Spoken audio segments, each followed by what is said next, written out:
Awakening changes certain things. The way you look at yourself, the way you identify with yourself, that changes not even in a small way, completely. You would never be able to stand in front of the mirror and look at that person in the mirror and say, that is me. It will always be, that is him, that is her. That's my shadow, that's my reflection. But where are you? You are the very landscape in which this is happening. And then you go out and look at a bird flying in the sky. It is not flying in the sky, it is flying in you. See, this is where you will have to understand the language of consciousness and the language of the body. These two are completely different things. Otherwise, you would just conclude all meditators, all mystics as mad people. They're not mad. Awakening is a real experience. Just because it has not happened to you doesn't mean that it doesn't exist. Just because you have been stuck in your mind and body, it doesn't mean that somebody can break through the veil of the mind and the body. That is why if you are just 100% logical and you don't want to believe in anything outside of that logic, you will become idiotic. You will be stuck with that logic. Awakening is a tremendous possibility. That is what creates a Buddha. That is what creates a Jesus.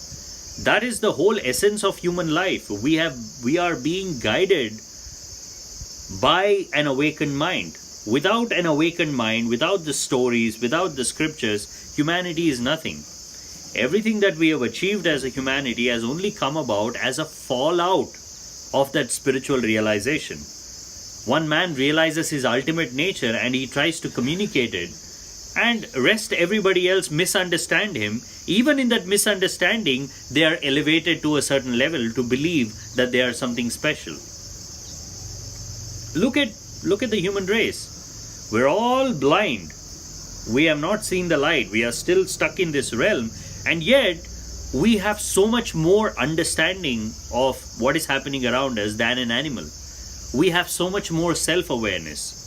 We are so much more conscious of our surroundings, and we can contemplate on our past, on our future, because that possibility was introduced into our lives by one mind that went all the way. And there are some conditions. If you're able to satisfy these conditions, it will even happen to you.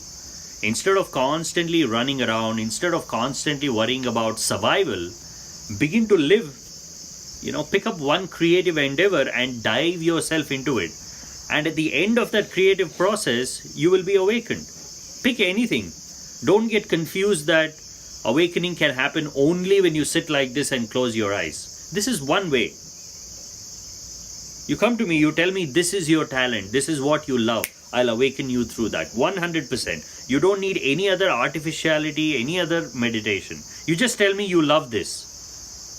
Not just intellectually. You should have developed the habit to love being with that activity. So let's say you love music. And you'll have to give me a few more specifics. What do you mean by you love music? Do you love listening to music, or do you love playing a musical instrument? So you say, I love playing a musical instrument. So I say, what musical instrument? You say, let's say piano. I ask you, how many hours can you spend with a piano every day? The moment you tell me anything above 4 hours, if you say without any problem I can sit in front of a piano for 4 hours, then I'll tell you that is your way. That is your method. Then comes the question of how you play the piano. Where do you keep your focus while you're playing the piano? Is it on your body, on your mind, on the piano, or on the music, on the tune?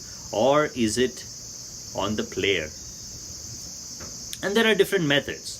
Just pick up that creative activity and say, I can spend 4 hours in a day for this. Minimum. Then you have found the door. Meditation is not something totally different. Every moment, every act is meditation. But also don't confuse yourself that just because you're doing something, just because you're practicing music, just because you're painting or drawing, or just because you're working, doesn't mean that you are meditating. Meditation requires a lot more conscious effort than just doing something. If you're just playing piano, you will not become enlightened. There is a way to approach it. And that is where you need a teacher. That is where you need a person who's gone through the journey, who knows how to introduce that reality to this reality.